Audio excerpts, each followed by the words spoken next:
Welcome back to the Capes and Tights podcast right here on capesandtights.com. I'm your host, Justin Soderberg. This episode is once again brought to you by our friends over at Galactic Comics and Collectibles at galacticcomicsandcollectibles.com. New shop coming soon. Can't wait. But this episode is our friend Brian Raftery talking about his book, Hannibal Lecter, A Life. Brian is a journalist, podcaster, and author of the book Best Movie Year Ever, How 1999 Blew Up the Big Screen. And again, like I mentioned, the upcoming Hannibal Lecter, A Life book that comes out February 10th at bookstores everywhere about this little guy, Hannibal Lecter, and so much more, including discussions with the people who were in the movies. And there's just so much in it. You got to read it. It's about behind the scenes, about the Hannibal Lecter and the series that Thomas Harris created years ago. It's amazing. But before you listen to this episode, follow us on Facebook, Twitter, Instagram, Blue Sky, Threads, all those places. You can rate, review, subscribe over on Apple Podcasts or Spotify or wherever you find your podcasts. And then you can find us on YouTube as well. And as always, you can visit capesandtights.com for so much more. This is Brian Raftery talking Hannibal Lecter, A Life. Coming soon to bookstores near you. Enjoy.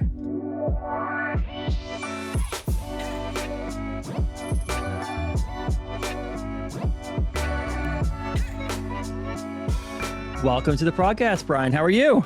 Thank you for having me, Justin. It's great to talk.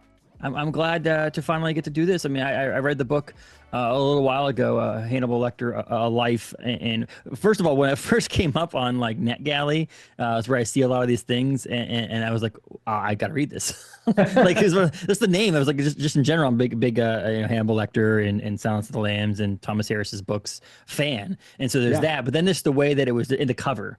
I tell you right now, that cover is awesome. I wish I could take credit for it. I keep getting people keep complimenting me on it, which is nice, but it's like, oh, please send that to the artist. I did not have any. Trust me, the writer does not design his or her own book. Trust me, I wish. It's so much better than anything I could have come up with.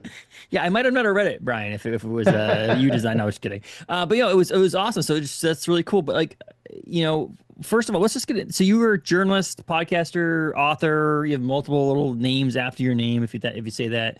What made you want to get into telling stories in writing? Let's just go back a little bit and talk about that first. Oh, it's interesting. It's funny. It's such an easy reason, but an obvious reason. But I didn't really dawn on me until I was in my late 20s, which is both my parents were journalists, so I kind of grew up. But I was never like, oh, this is the life for me, and they were never like, son, you're going to be. It always seemed like an incredibly stressful but fulfilling, but also not always economically reliable kind of job. But I grew up in a house where my dad was a newspaper editor, my mom was a freelance reporter. And so there was always stuff to read. I mean, and they were not like bookish academics. They liked to watch movies and talk and all this stuff and talk about baseball. But there was just always books in my house. And my mom, both my parents really liked history, but my mom really loved movie history. So I grew up, I just sort of assumed everyone grew up with like 30 books about movie history. Like I knew I knew who Judy Garland was by the time I was 4 because there's just like a biography of her there. I mean, it's so. I think that got me interested in cultural history, and my dad was really into American history, which is also something I'm interested in. But honestly, I didn't really know what else I could do. Like I worked at the college paper, and I worked on like the high school, like my own little newspaper I put out, and it just seemed like what you did every day. I mean, but it was never like I woke up one day and was like, I have to be a writer, I have to tell stories. But the thing that's been really cool is, I've spent the last I don't want to give away my age, but I'm very old. But I think the last 25, almost 30 years now, like writing about movies and music and TV and books and all this stuff. And what I love about it is that if I have a question about like, how was this movie made? Why did this happen? What did this person do when this particular weird cultural moment happened?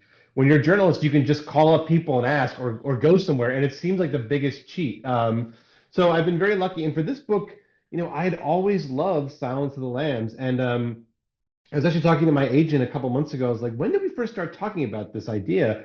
And I realized that I found an email I'd sent him like, hey, I really think Silence of the Lambs is the book. Here's why, blah, blah. And it was like January or February of 2020. And I was like, oh, that's why that idea went nowhere. It's like, I don't think we even responded to that email. I think that chain died right away.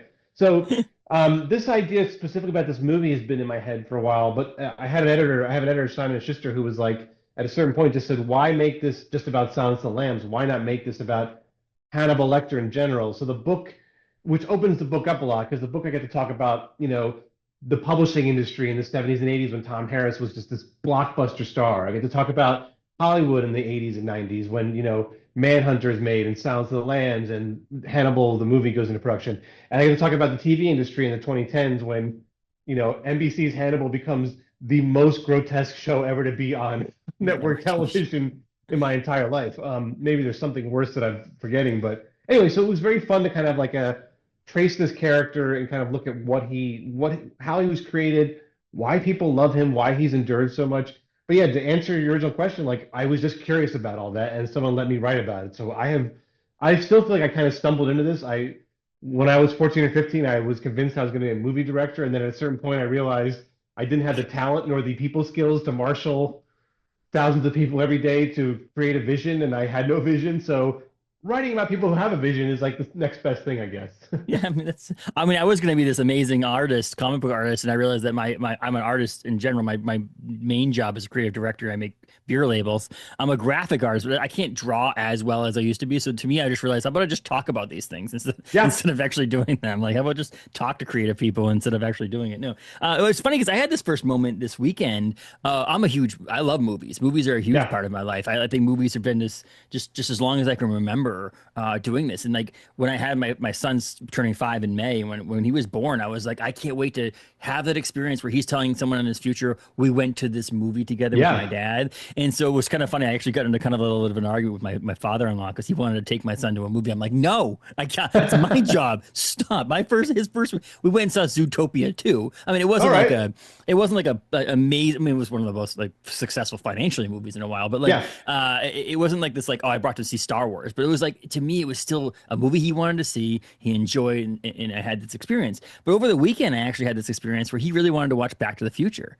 And Back to the Future to me is one of my favorite movies. They're like just such enjoyable movies to watch. Yeah. And honestly, as a father and son, with Doc's kind of like a surrogate father to Marty and all that stuff too. It's also good. But I was like, oh, there's a second one? And he wanted to watch the second one. Oh, there's a third one? To the point last night we put on the animated cartoon. There's an animated series, and I was like, it's not nearly as good, but it was just this amazing experience to see this, like my son watching these things, and I'm like, I can't wait. I thought about it in my head as I'm preparing for this, like for me to actually finally sit down and watch Silence of the Lambs. It's gonna be a while before I do that. But like, I think, but that's these movies that just stick in my head. That Star Wars, but I would actually put these movies, Silence of the Lambs, Hannibal, Red Dragon, into that category to me because I think Hannibal Lecter is such a interesting and weird dude that makes these movies so attractive to do it. But so obviously there was a time when you said in your mind, Hannibal Lecter deserves a story, deserves this thing. And then you mentioned your editor and talking about expanding it from Silence of the Lambs. But the moment you sat down to start writing this, we're like, okay, this is going to be something. Did you have research to do? Or is this all this in your head? I mean, like, so what was the research process like? The research is the most fun for me, and for this, it was a lot of fun. I mean, one thing I knew is that Tom Harris or Thomas Harris, everyone calls him Tom. I never spoke to him. I don't call him anything. I knew from the get-go that he was not going to talk to me. He has given, from what I can tell, and I really spent like 2 or 3 years trying to find this out, I think he's only given 3 published, extensive, on-the-record press interviews in 50 years, which is really slim. I mean, like, it's especially by 21st century standards, especially when you look at the authors who came around the same time as he did. I mean, Stephen King would give Playboy interviews. He was everywhere. I just finished listening to this really interesting Elmore Leonard biography. Elmore Leonard had reporters at his house every time he had a new book over. Like, and he, a lot of these 70s, 80s authors doing press, going on TV, doing, like I said, a Playboy interview, was a big part of the process. And Tom Harris has never talked really extensively in any way about Hannibal Lecter. So I knew I was going to get him. I also knew that because he's in his 80s, a lot of his contemporaries and peers have passed on. And in fact, Jonathan Demme, who directed Silence of the Lambs, has passed on. I mean, a lot of people involved in the creation of these films and books, sadly, are gone. But the research for me came down to a couple things. One is trying to do as many interviews as I could. Like I talked to Michael Mann and Brian Cox about Manhunter. I talked to Ted Talley, who won an Oscar for adapting Silence of the Lambs. I talked to Diane Baker from that movie, as well as other people. I talked to Peter Weber, who directed the Hannibal Rising movie. So I talked to as many people as I could. But for me, the 2 main lanes of research is one. I always tell young people, like, newspapers.com, which is like $120 a year, is basically like a second Google. It's like a secret hidden internet because there's hundreds of thousands of newspaper articles that are not online. Like, they're not PDF, they're not scanned, like they're just, it is an amazing kind of resource. So I would just go and find like the most remarkable, tossed off comment from Anthony Hopkins in 1991, and then like it's in like like the Pittsburgh Post Gazette on page 26. It's not anywhere else. Hmm. So going through archival stuff is great. Going through commentary tracks.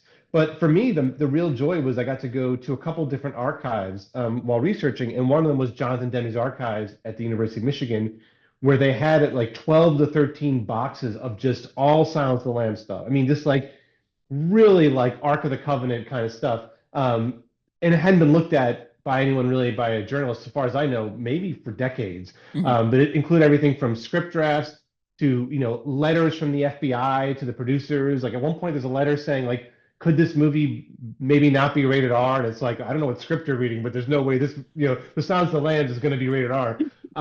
There's correspondence between Thomas Harris and Jonathan Demme. So there's, amazing transcripts of Anthony Hopkins doing a morning Zoo Crew radio show in 1991, where women are calling in and asking him to talk to them as Hannibal Lecter. So for me, all that research was like again, it's the real joy, like finding this stuff.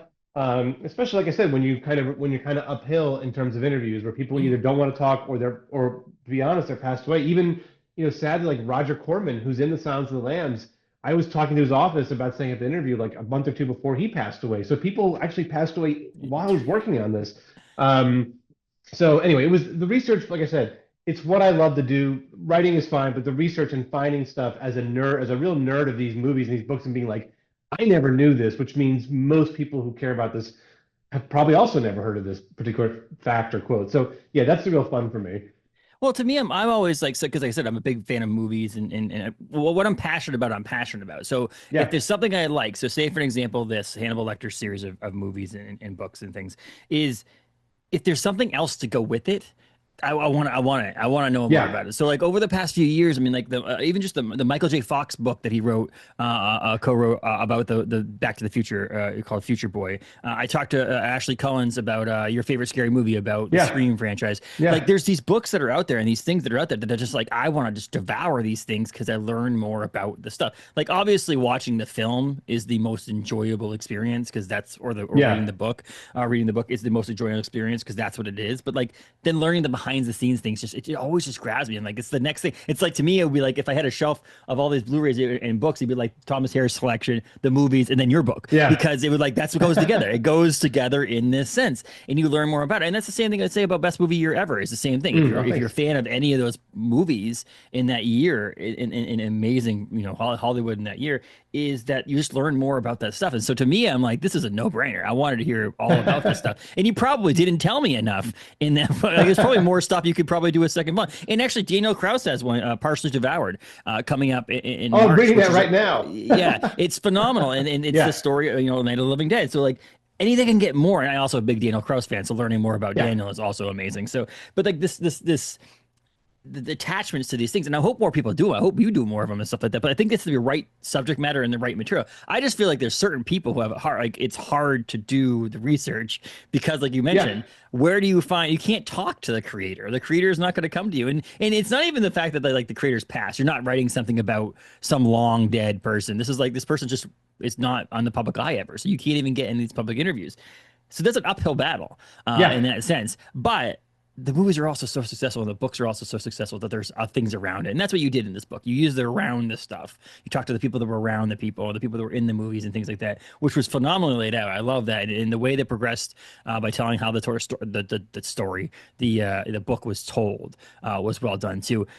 Do you have any big surprises that you could that came to you while you were writing this book at the end? You were like, wow, that really surprised me about either the books, the yeah. movies, or the experience of writing it. I mean, there were a couple of things. I mean, in terms of just actual granular stuff, stuff like I said, like finding Jodie Foster's like itinerary for her Quantico training, like stuff like that. I'm just like amazed at the actual length of production. Or, at one point I found tucked away in the back of one of these boxes at the University of Michigan was like a note, a note to Jonathan Demme that was like folded up in an envelope. I don't think it, and it was yellowed. I don't know if anyone's seen it. It just said like, "Dear Jonathan, congratulations for once the best picture of the year actually won."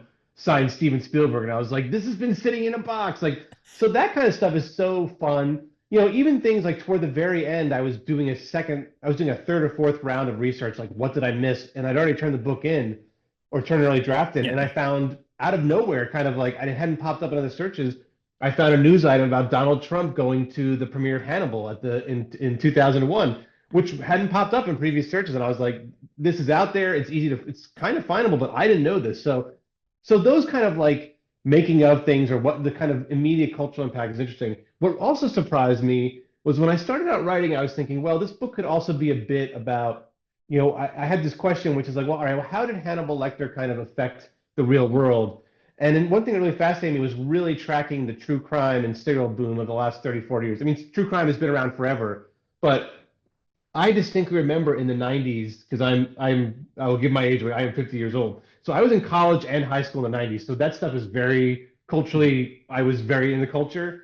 And I remember when serial killers just became this strange pop cultural thing. I remember when Charles Manson was on the cover of Spin magazine, which made no sense. Like Spin did not put non-musicians on the cover. I remember all these TV movies about Ted Bundy and John Wayne Gacy. And at a certain point in the 90s, post Lecter, serial killers were just kind of all over the culture. And I do think that Lecter and The Silence of the Lambs did have something to do with it. I mean, obviously, serial killers were not new. He didn't invent them. But there was a level of fascination, and I would say lionization of serial killers in some ways that I think I think without Silence of the Lambs, I can't imagine it happening to such a degree. So that stuff was really surprising to me. And also being surprised by the number of serial killers that I'd never heard of that I was like, I don't want to know all this. Like I was doing research and I was like, geez, this thing happened in like, Oklahoma in 1976 that never Yeah. gets written about. And I was like, Yeah. I don't need to read all about it. Like at a certain point, like I admire true crime and I'm interested in Yeah. it, but I'm not someone who can obsess over killers all day No. without getting kind of sleepless nights over it. So yeah. Yes. Well, there's certain books where I've been like, why did I read this while I'm laying in bed? And that's like Yeah. because I won't be able to sleep at night. And that's true. And it's Hannibal Lecter is a fictional character. Obviously, there's an amalgam of a bunch of different things that makes up who Hannibal Lecter is. But like, it's in the end, Hannibal Lecter is not going to come get me at my house. And so there's Right. that separation there. But like, yeah, reading true crime stuff sometimes I'm like, there's definitely some times where I'm like, oh my gosh, this is really creepy. This actually happened, and I'm Yeah. reading about it. It's just kind of creepy. Yeah, yeah. I mean, and there have been some amazing, biographies the last decade or two about Manson, about Yep. even Jim Jones is not a serial killer, but that stuff's when it's really, really reported and put in the bigger context, that's really interesting to me. But I'm certainly someone who's like at a certain point, when you look at Hannibal Lecter, who's so refined and so intelligent and funny and kind of cool in a way, a lot of ways, when you read about real life serial killers, you're like, these guys are just degenerate, like scumbag monsters. Like, there's Yes. no I think at some point in the 90s, we kind of convinced ourselves that like serial killers were kind of these brilliant, Mhm. misunderstood, dark, terrible geniuses. And it's like, most of them are just like just Just awful absolute people. morons who are Yeah. terrible. Like, I mean, I don't know if there's a real Hannibal Lecter in terms of like a real intellect, but it's still, Correct. I saw an ad for a TV show the other day where it's like the most devious, brilliant serial killer. And I'm like, yeah, I don't know if that really exists, but I mean, it's true. I mean, there's they feel like they're almost lucky. Serial killers have almost just been lucky over the years, how they got away with. I mean, we've seen some of these things in the true crime things where like police entered Dahmer's house and there'd be like a barrel in the corner full of a dead body and no one did anything yeah, about it. Like stuff like that. Like they're just lucky. They're not devious and smart. They just end yeah, up yeah, getting away yeah. with shit. Yeah, not the Like, and brightest that's what I bulb, mean. Jeffrey Dahmer. Yeah. It's like it's insane. But do you think so? Harris created these books years ago, and then the movies came out. Do you think that take Thomas Harris to 2026, have him not be as old as he is, like it just transport him to now? Do you think these books would have been written the same way and had the same success in modern day as it would have, when they were originally created? That's an interesting question because I've thought about this a bit. What would happen if you introduced Lecter in the 2020s? And I Yeah, think, when you read Red Dragon, the first novel, and that came out in 81. So Hannibal Lecter is almost 50 years. He's almost as old yeah, as I am at this point. He's only in that book for like 11, 12 yeah, pages yeah. tops. He's barely in it. He's talked about more than he actually talks, and he Hmm. looms over some things, but we've read it, there's long passages Yeah. without him. Mm. And even in Silence of the Lambs, like it's Clarice Starling's book with a lot of Lecter in it. And there's very little about his past. He just exists. And I think were Red Dragon or The Silence of the Lambs like to be introduced to modern audiences, I think an editor would say, hey, we need to know more about this guy because we are Mm. so obsessed now with like, how did so and so become so and so? How did Darth Vader, like, how did, Yeah. Anakin Skywalker become Darth Vader. There's so many prequels or prequels in the works or backstories, and even the backstories we know are being repeated. I mean, I love Batman. I don't know. I don't need to see Batman's origin story like ever again in my entire life. Oh, Like no, it's, no one does. I get it. I read The Killing Joke when I was 13, and then I read the original comics when I was 14. Like I know all this stuff. But I think it would be very hard to have a character like Hannibal Lecter, just a guy who's kind of in the sidelines for so long. I think modern audiences would be like, what makes him tick? Um, and as you know, you've read the later books. Yeah. Tom Harris does go into what Yes. made Hannibal Lecter tick, and I think audiences weren't as super interested in that as maybe he thought. Well, and you wrote this in your book too. It's like Thomas Harris wasn't really keen about writing Hannibal Rising. So like he didn't really want to tell the story of how he became who he became. It just was they just wanted you to believe. And sometimes that's great. Just plop you in the middle. They'd be like, okay, this person's a horrible person, a very Yeah, smart, intellectual person, but this is just who he is. Like, don't worry about what happened in the past. We're moving forward now. Like, it's an interesting. All of us want the origin story. You're right. It's a thing, and some of it's because it makes money. Hey, we told a story. You like this thing. Let's yeah, create the we can't go past that because the guy's dead or whatever it may be. So we have to go before that and tell you the story of how they got to where they were. And I yeah. mean, I'm a glutton for anything that I'm a big fan of, like I mentioned, seeing it again. So I'll see every Star Wars movie ever. I don't care if they're good, bad, or ugly because it's a Star Wars movie and I'm lucky enough that they're still making them. Same thing with the Marvel Cinematic Universe and all that stuff. Like I'll watch all of these things because I love them and they're still making them. So Yeah, you've got yeah. my ticket. Like, and so I will read the book about this the prequel. I just read the Hunger Games prequel. Like it was pretty good actually. But like That was I pretty good. I mean, yeah the prequel movie they did, I haven't read the yeah new, yeah but like that was like, well, this is actually pretty good. But yeah I it's also pretty felt good. like this is a rarity. Like this is Yeah. not super. Most of these are not as satisfying. No, it's unsatisfying, and we've seen it with like Solo, for an example. Like no one wanted to see Han Solo that wasn't Harrison Ford, and so like it was a weird thing. I liked the movie, but a lot of people didn't, and so it's this: what can we do to make some more money and tell some more story without telling a future story? You can tell a past story, and that's Yeah. where that is. And so yeah, I mean, the best books are Red Dragon, Silence of the Lambs, and Hannibal. Like those are the best books. Hannibal Rising is like, oh, okay, it's there. Same thing with the movies. And Hannibal Rising, Hannibal the TV show was actually pretty good though. So like Oh I will give yeah. that credit. Yes, yes. But like it is one of those things that it's Silence of the Lambs is the most famous out of all of them, and I think it gets the push above everything else for quality because of that. But the first two books at least, Red Dragon and Silence of the Lambs, are phenomenal. And then Yeah. they made the movie. So obviously they made Manhunter, which is obviously largely forgotten for a lot of people who don't know the entire like deep dive into what's going on there. They think that Silence of the Lambs is first of all the first of the story, which is not true also. But do you have a preference? You obviously have read all these books, you've watched all the movies, you've seen all these things to do these things. Do you think I think Anthony Hopkins does such a great job Yeah. playing the character that I think to a lot of people reading the books or watching the movies or doing both put the movies above the books because of that. What do you think? I mean, do you have a preference on either one, or is it?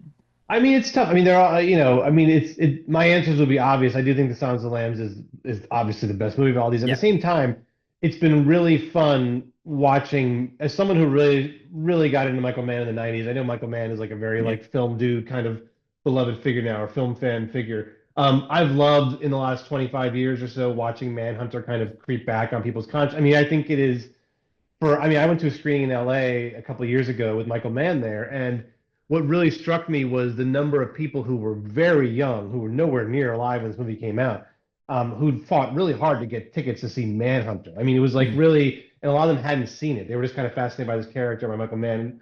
So that's watching that movie now kind of is come to its place as like a real kind of 80s, a real mhm, modern classic. I love that.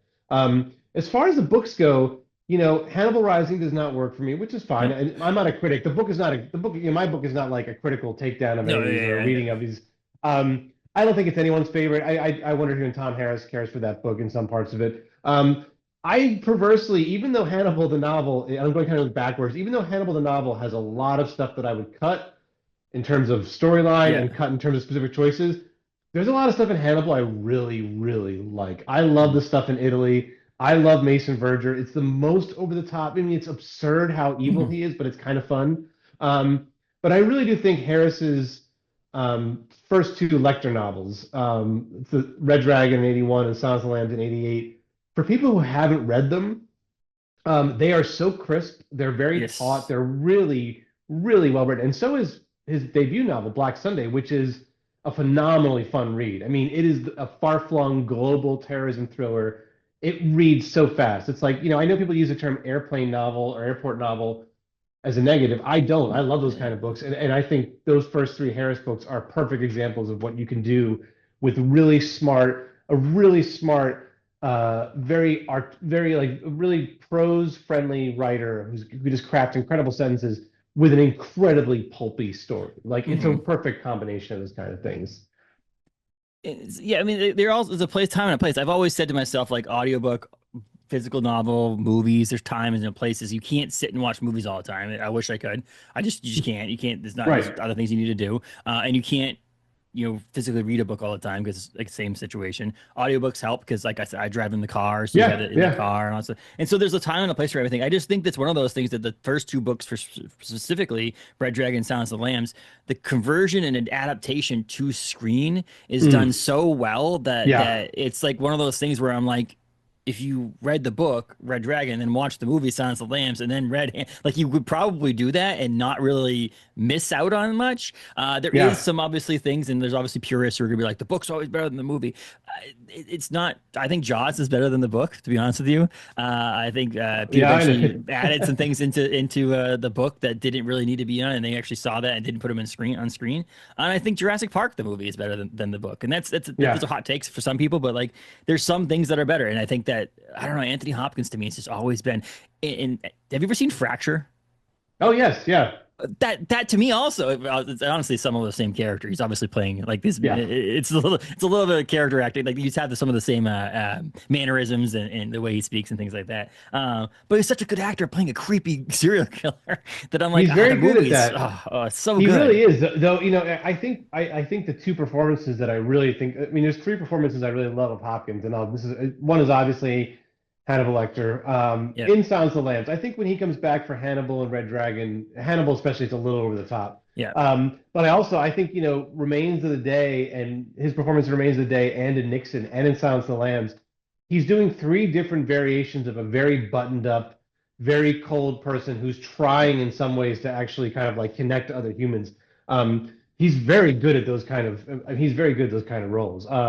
He's also fun when he's having like fun, like when he's in Dracula or something like that, where he can be a little over the top. Mhm. But yeah, all these that I mean, the what's so interesting about these adaptations, two things come to mind when you listen to you talk about the adaptations. One is that Ted Tally's Silence of the Lambs adaptation is still basically the textbook book to screenplay model for Mhm. how to write. He won an Oscar for it. When you read the novel and realize how much he cut out. I mean, because I feel like adaptation, I'm not a screenwriter, but I feel like you get the sense that it's mostly a process of subtraction. Yeah. But if you subtract the wrong thing or add the wrong thing, you're going to completely discombobulate it. That's a pretty pristine adaptation. I mean, he cuts a lot of big stuff out of the movie, but you don't feel it. Mhm. And I also think the Brian Fuller, who created the NBC Hannibal show, that's also a really remarkable adaptation. There's very few that are comparable to it. Mhm. He takes all these very granular details and characters from these books, all four of these books, basically, he couldn't get Silence of the Lambs rights, but Yeah. characters who span these four books, he puts them in rooms together where they never existed in the books.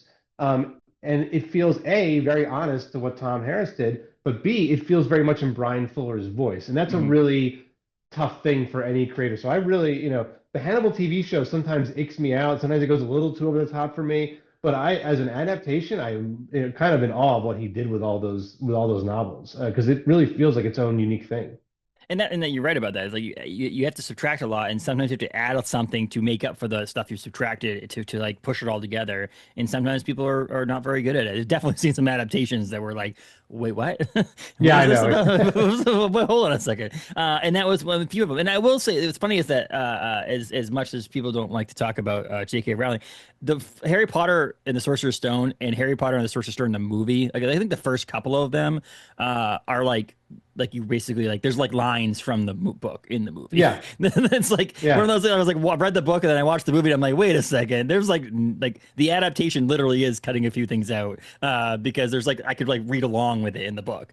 And some of it I felt like that. And there's certain scenes and certain things in Silence of the Lambs that are in the book that are like it's if you're a fan of the book, you're gonna like the movie kind of thing. And I Yeah. think that was a safe play, but also the right play. And I think doing that, and I think sometimes adaptations are done too much to say, look what I can do. Mm, Look how I can do it. I was supposed to stick my name on this thing, and mm. they change a few too many things. And yes, that adaptation for film is done so well that like sometimes I forget who adapted it because it's not. I don't need to Yeah. know kind of thing because it was done so well. Yeah, I mean, like I said, they all have their own place, and that's what's cool about the story. And so you have read all the books, you've watched all the movies, you've seen the TV show. Obviously, you've done the research behind the scenes. How has your view of Hannibal Lecter changed from 2020 when you decided to make this book till now? Like, has it changed? Has it morphed? Has it improved? Is it negative? What's your feeling now on Hannibal Lecter now this far into the process? I mean, if I had to hang with a fictitious serial killer, he'd probably be among the upper. I mean, he's a lot more chill than others, and he's pretty funny. You're gonna be the guy. You're gonna be the guy. Someone's like, you want to have coffee with one famous person. Who would it Yeah, be, living or dead or fictional? You'd be like Hannibal Lecter. yeah, or Tom Harris, There you go. frankly, at this point, yeah. No, I gotta be honest, just going back to what we were talking about earlier, as someone who also shares your love of like, I want to listen to the audio commentary Yeah, track, I want to read this book. yeah. As a journalist, the fact that I couldn't talk to Tom Harris drove me crazy at times. As a admirer of his work, and as someone who sees very few modern artists being able to maintain a sense of mystery, I kind of I respect it. Like I Mhm. understand. Like I love that for the last 20 years or so of his life, Prince gave very few interviews. I liked having some mystery about him. And in fact, there's been a couple of big books about him in the last 5 or 10 years, and I just haven't read them because I'm like, I kind of want to preserve the mystery I had. Mhm. Um, but in terms of like Lecter, my view of Lecter changing, I think what's fascinating is like it's not even just my view, but it's like he's become more and more prominent, like even since I started the book, which is like when I signed the contract for the book, Trump had mentioned Lecter like maybe twice, maybe, and it was kind of a far off thing. And then weirdly, as soon as I started working on it, he was talking about it again. And then so all of a sudden, like, my family is calling me in the living room being like, hey, Hannibal Lecter's on the opening of Saturday Night Live. Like Hannibal Lecter came back in the culture. I mean, I just took my daughter to go see Anaconda a couple weeks ago, and there's a Silence of the Lambs reference in that. There's a Hannibal Lecter joke in the Naked Gun movie that came Yeah. out last summer. He's still huge, and it's just so wild to me because he's nowhere to be found. Like that TV show went off the air almost a decade ago. There hasn't been a book now in 20 years, I think. Mhm. There hasn't been a movie in almost as long as a time. Yeah. So for him to hang around this long in the culture, I think it says a lot about what we think about anti-heroes. Like he is like an anti-hero now. And he's Mhm. like, he's to be honest, like he's not a good dude. Let's not forget, like he chews people's faces off. He kills a patient because he's bored by that patient. Yeah. Yet there is something kind of people celebrate about him. And I don't always know what it is. I think maybe it's how brazen he is, how unapologetically he pursues things he loves. I think it is, as we talked earlier, he is kind of a model for what a killer should be in terms of like, at least in terms of being funny and intelligent and like probably a good hang for a little bit. Um, but there's whatever the fixation on this character is, and I think people have their own reasons. It's wild to me again. Like he's not out there. I mean, it's not a Star Wars thing where they're making new Hannibal Lecter stuff every year on multiple platforms, and it's he started as 11 pages in a book 45 years ago, and he Mhm. honestly has like only been blown up bigger like a little bit since then. So it's wild to me that he's still has this hold on the public's imagination. It is great, and it's like he was part of that first novel, and then obviously said the second novel was a Clarice story. Really, is that it's also funny how he was kind of like the secondary part of the stories, and he's now become the primary of Yeah. the lore. Like people forget about Clarice almost, Well, in a I sense. will say I I don't would because I think Clarice is very big. I mean, I think yes, Clarice there was is that is Clarice show too. Actually, I forgot about that too. I yeah. forgot, yeah, that there was that But show, Clarice. But yeah, But I mean this is my own theories that I think a lot of the boom in true crime, true crime is a category that's created and consumed primarily by women. And I do think Clarice Starling, I interviewed an FBI agent who loved Clarice Starling when she saw Silence of the Lambs, who wound up going in the FBI for 20 plus years. I do think that Clarice Starling is kind of like the unspoken kind of yeah, co-star. I mean, granted, she won an Oscar, she's a huge character, but yes. I don't think there is. I think our fascination with Hannibal Lecter would not be there if it weren't for the Clarice Starling character because she's our entry. She's the one we literally look at. I mean, she's looking in his eyes. She talks to him. She's the only person he really connects with in any Hmm. meaningful way across, aside from like his sister when he's younger or other, whatever. But she's the portal into which we view Lecter. And I think there is part of it's like, well, if Clarice Starling can see something humane in Lecter, even to whatever Yeah. degree, maybe we can too. So I do think she's kind of secretly as big. You could almost do Clarice Starling a life if there'd been more books, if she'd been in the novels more. Yeah, absolutely. Yeah. There's enough there. And like you mentioned, it's still in the public eye with this stuff. And having our president speak about him is also kind of funny to hear that too, because you don't see that. I mean, think about it. If it was me, and I don't care who the president just mentioned some Yeah, character from my book, I'd be like, "Holy shit, what's going yeah, on it's right very now?" strange. And in what context you could, whatever. But like, it's just funny how it's like it's almost gone past pop culture to the mainstream in that sense of the character. And Hannibal Lecter is going to. I mean, there are probably people out there who think Hannibal Lecter was a real person, like legitimately. Hopefully not too many people. I mean, I mean, and I don't, to be clear, I don't think Trump believes that Hannibal. He called him Yeah, the I late know. great call. I don't think Hannibal Lecter actually, but it was funny that he just kept speaking him as if he were a real Oh character. gosh, I it's think that goes into kind of like, Trump's, this is not yeah, about Trump as a politician, but he is a boomer and boomers yeah, love pop. I mean, there's yeah, certain pop culture references that boomers just like they'll say a certain line from an old movie and it's like, it's everyone in the room laughs. I've been around that. I have a lot of boomers in my life. But yeah, I mean, it's funny too, because, in terms of how big this film is, like you mentioned Zootopia 2, it's yeah, like they had a scene in Zootopia 2 that they cut that was an exchange between two characters, just the dialogue between Lecter and Clarice from Silence of the Lambs. And they cut it for, it sounds like kids didn't quite get the reference or it'd be too weird, but it's like, that's how big it is. They could have dropped that into that movie and everyone like your age and up, yeah, the non-kids in the audience would immediately have yes, known what this was referring to. They would have totally yes. caught it.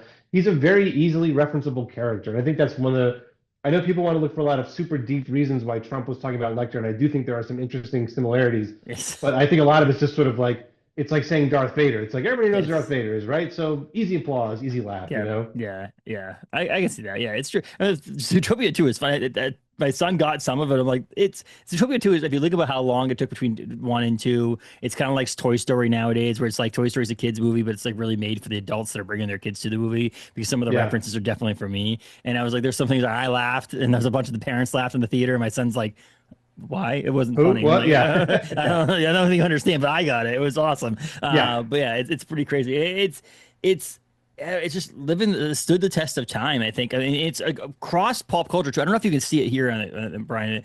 I was going to That's ask what that. I could see that It's faintly. Stray Dogs by writer and artist Tony Fleece and Tris Yeah. Forstner over at Image Comics, and it's compared to being Silence of the Lambs meets All Dogs Go to Heaven. Like the style of artwork is that, but it's about a dude who kills people and takes their animals, and then the animals now live with him, and so they have this short-term memory, so they forget who their people were, but they figure out finally that the guy's a serial killer, and it's all Oh, from the point of okay. view of the animals. It's actually, I believe it's been at least optioned. I don't know if at one point it will be making it into an animated series, but it's like the Bluth style artwork in there, and then but it's about a serial killer, and it's about the dogs of these Oh, that's victims, and funny it's because so I saw crazily I good. saw it Yeah, like on free comic book yeah, store day yeah, once, and I thought yeah, it was a kid's comic. I just saw the yeah. cover and I was like, I'm not gonna.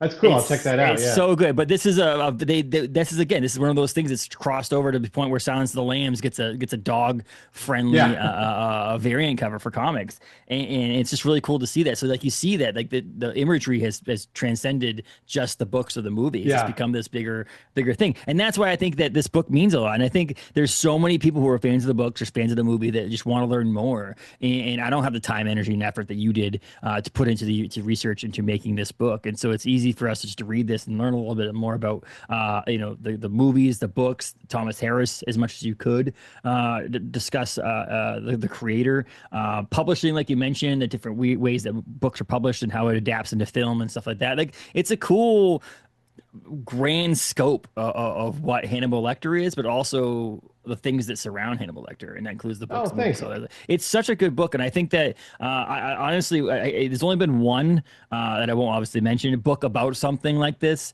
that I haven't really liked in the past 18 months or so.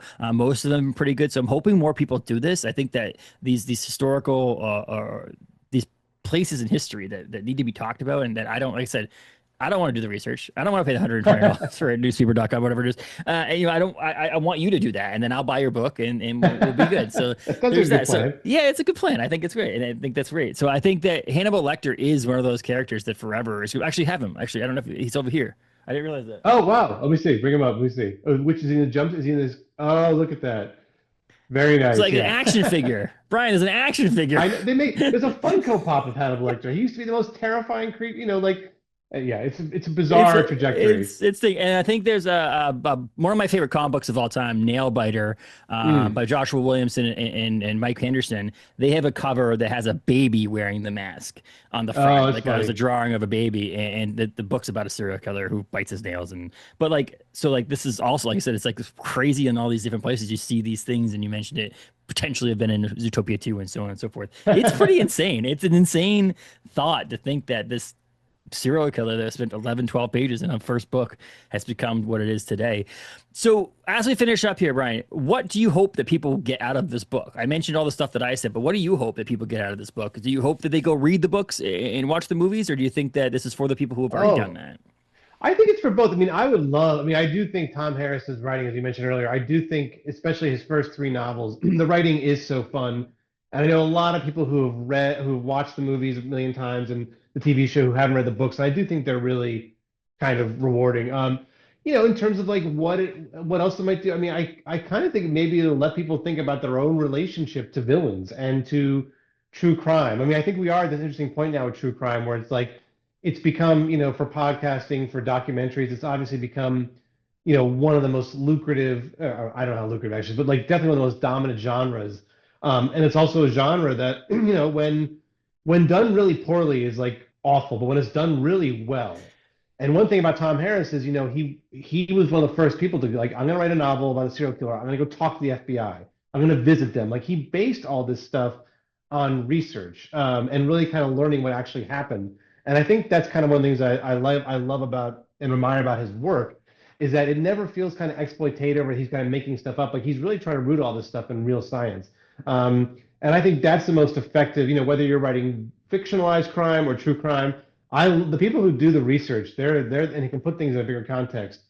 That's the stuff I love. I mean, I think Mm. that's like, I mentioned that Charles Manson biography that came out about 15 years ago. I think it was Jeff Gwynne who wrote that. He's written a bunch of these books. He wrote one on Waco. He wrote one on Jim Jones, and he's one of my favorite authors because he is such an insanely dogged researcher. And for anyone who's listening, his Manson biography will basically flip whatever your perceptions of Manson, like whatever it's really, really. I mean, it starts them as a young kid, but it's based on interviews and research and transcripts, and I love that kind of true crime. Like that's when true crime actually tells you a little bit about the country we live in and the world we live in, aside from just like so and so Yeah. killed so and so. I find that really rewarding. So anyway, I hope people read this and want to read more about true crime or take a break from serial killers for a while. Like I do hope they kind of seek out the people who are doing like these really kind of interesting, Mm. research intensive projects. It's takes a skill, and I think that yeah, I saw you see it in best movie year ever. You see it in this. You see the no page unturned that you possibly could find. And at some point, obviously, you had to say to yourself, "Okay, I got to stop because I got to make this Right. book. I can't do this forever." It's one of those things that like. If you found enough information, it's like the deluxe edition comes out in a couple of years. You add a few things, but like Yeah. it's one of those things you had to cut. You had to cut it off. You had to be like, okay, I'm done.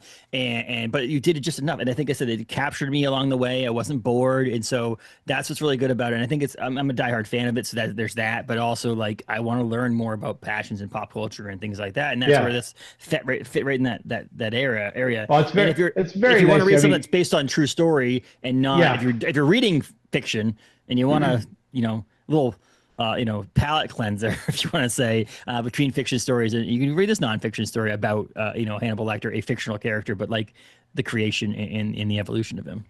Well, I appreciate what you're saying. I mean, I wish I could say and be very noble and say that all this research I do is because I am a truth teller who is obsessed with finding the truth.